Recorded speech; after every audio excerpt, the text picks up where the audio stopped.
Sneak attack!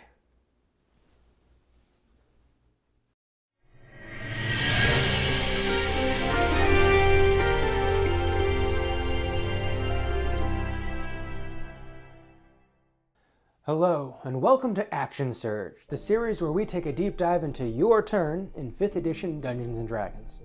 Today we are going to be talking about the hide action. The hide action is used in combat and other tense moments to see if you can remain unnoticed in the conflict. While anyone can be stealthy, certain characters are more stealthy than others, and how easily you can use the hide action will determine whether it is useful for you to use it or not. Before we get there though, let's go ahead and take a look at the mechanics of hiding. When you take the hide action, you make a dexterity stealth check in an attempt to hide following the rules for hiding. The DM decides when circumstances are appropriate for hiding. When you try to hide, make a dexterity stealth check. Until you are discovered or you stop hiding, that check's total is contested by the wisdom perception check of any creature that actively searches for signs of your presence. You can't hide from a creature that can see you clearly, and you give away your position if you make noise such as shouting a warning or knocking over a vase. An invisible creature can always try to hide. Signs of its passage might still be noticed, and it does have to stay quiet. In combat, most creatures stay alert for signs of danger all around, so if you come out of hiding and approach a creature, it usually sees you. However, under certain circumstances, the DM might allow you to stay hidden as you approach a creature that is distracted, allowing you to gain advantage on an attack roll before you are seen. Because the hide action is usually used in combat to gain the benefits of being an unseen attacker, let's also take a look at those mechanics. When you attack a target that you can't see, you have disadvantage on the attack roll. This is true whether you're guessing the target's location or you're targeting a creature you can hear but not see.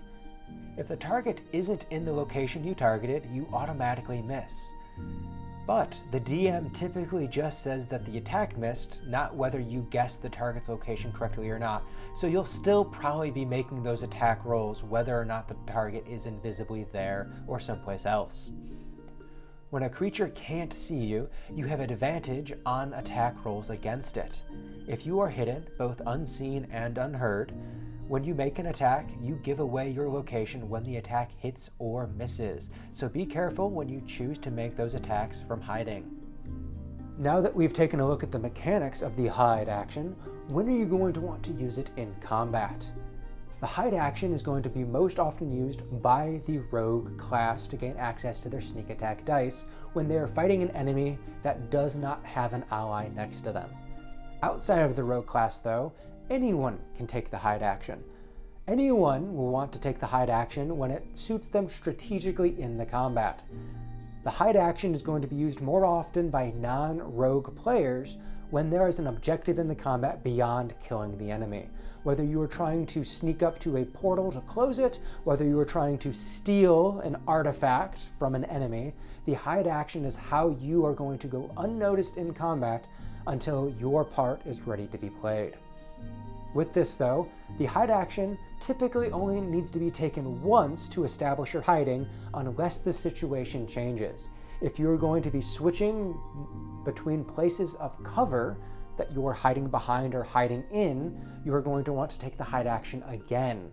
Outside of this, if the overall situation changes, such as braziers magically igniting, flooding the area in light, or if a new enemy enters into the combat, you may want to take the hide action to ensure that you remain unnoticed. Before doing this though, you will want to talk to your game master, your dungeon master, because they will tell you whether or not you do need to take that hide action again, or if you are still okay and you can continue on with your turn otherwise as normal. The hide action is also important for invisible creatures. While an invisible creature cannot be seen, after they give away their presence, they can be tracked through an environment. The hide action is what is going to allow them to remain completely invisible. Invisible creatures may not be able to be seen with normal eyesight, but they still leave tracks, they still disturb airflow, they still brush up against things. There are still ways of detecting where an invisible creature is. The hide action is what will enable them to continue unnoticed after they do something that would otherwise give themselves away. Now that we've looked at when to use the hide action, let's go ahead and get a little bit more into the storytelling, because in this case, the storytelling is more than just narrative. The storytelling may earn you bonus abilities beyond the basic hide action. Hey, yeah, so the borders of a camera really help with the hide action, but you probably won't have them for your turn. So how you describe how you hide in a round of combat is very important. Now you do have the option of taking the hide action in combat generally, but it's still up to the game master when it is appropriate to hide in any given situation. They will help you, hopefully by pointing out areas in the map that are going to be better for you attempting to hide, but it is still very situation based of where you are versus where the perceiving enemies may be. When you take the hide action, you are going to want to keep in mind what you are hiding from, and that will help you make a good case for where you're trying to hide. Now, when you take the hide action, more than just the location that you hide, other tactics can help you. Some creatures do not rely on light to see. If you have dark vision, that does increase the areas that you can see without light, but there's still some level of obscuring. Beyond dark vision though, some creatures have blind sight. Blind sight could be anything from having an extreme sense of smell within a close proximity up to things like a bat's echolocation. All of these represent different means of seeing without light. So hiding in that shadowy corner may not work for a creature with blind sight. You may want to come up with some other tactic to describe how you're hiding from them.